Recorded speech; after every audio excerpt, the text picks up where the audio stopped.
Perkenalkan, nama saya Niluni Rayanti. Saya dari Prodi Akuntansi. Kali ini saya akan membawakan materi dari mata kuliah Pancasila yang bertema Pelajaran dari Sejarah Pancasila bagi Generasi Muda. Pembahasan kali ini berjudul Perkembangan Pancasila dalam konteks sejarah dari masa ke masa.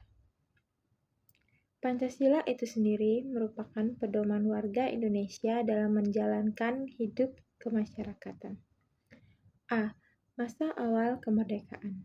Penerapan Pancasila pada masa awal kemerdekaan berlangsung dari tahun 1945 sampai 1959, yang dimana saat itu Pancasila sudah dijadikan sebagai falsafah hidup bangsa dan negara Indonesia. Dalam penerapan Pancasila di masa awal kemerdekaan, ditemukan banyak permasalahan, yaitu seperti 1. Pemberontakan Partai Komunis Indonesia (PKI) di Madiun pada tanggal 18 September 1948. Pemberontakan ini bertujuan untuk mendirikan negara Soviet dengan ideologi komunis yang dipimpin oleh musuh. 2. Pemberontakan Republik Maluku Selatan (RMS). Pemberontakan ini bertujuan untuk membentuk negaranya sendiri yang didirikan tanggal 25 April 1950, dipimpin oleh Christian Robert Stephen Smoky, kemudian digagalkan oleh militer pada November 1963. 3.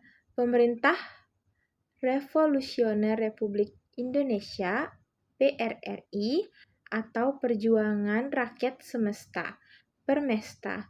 Pemberontakan ini bertujuan untuk menunjukkan bentuk suatu gerakan protes ke pemerintah pusat yang dipimpin oleh Syarifuddin Prawiranegara dan Venje Samuel. Pada kala itu, pemerintah dianggap telah melanggar Undang-Undang Dasar yang berakibat pembangunan daerah menjadi terbengkalai sehingga menimbulkan ketidakadilan bagi masyarakat.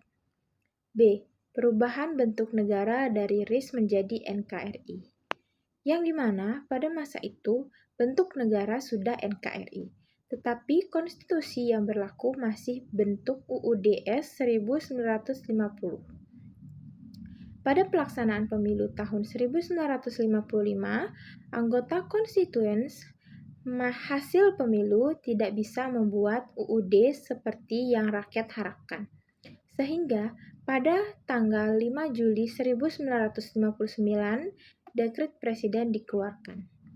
C.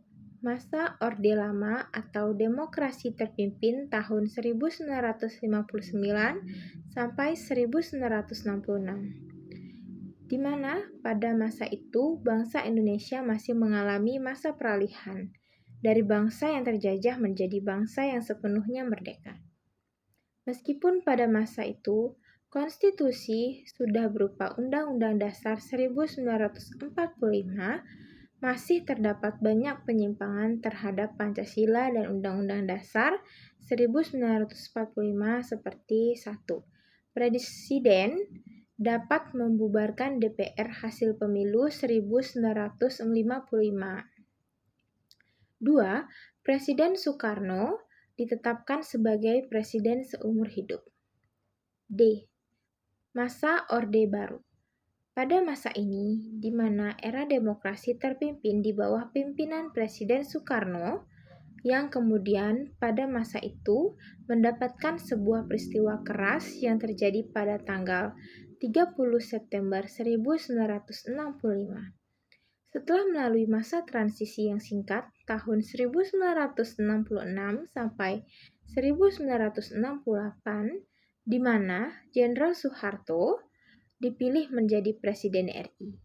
Sehingga pada era tersebut dikatakan sebagai Orde Baru dengan konsep demokrasi Pancasila, yang dengan harapan bisa membawa rakyat Indonesia keluar dari keterpurukan. E. Masa reformasi tahun 1998 sampai sekarang. Pada masa ini, Pancasila sudah tidak lagi diharapkan pada ancaman yang berkeinginan mengganti ideologi Pancasila, tetapi lebih diharapkan dengan kondisi kehidupan yang diwarnai dengan kebebasan. Sekian pembahasan materi dari saya. Saya ucapkan terima kasih atas waktunya.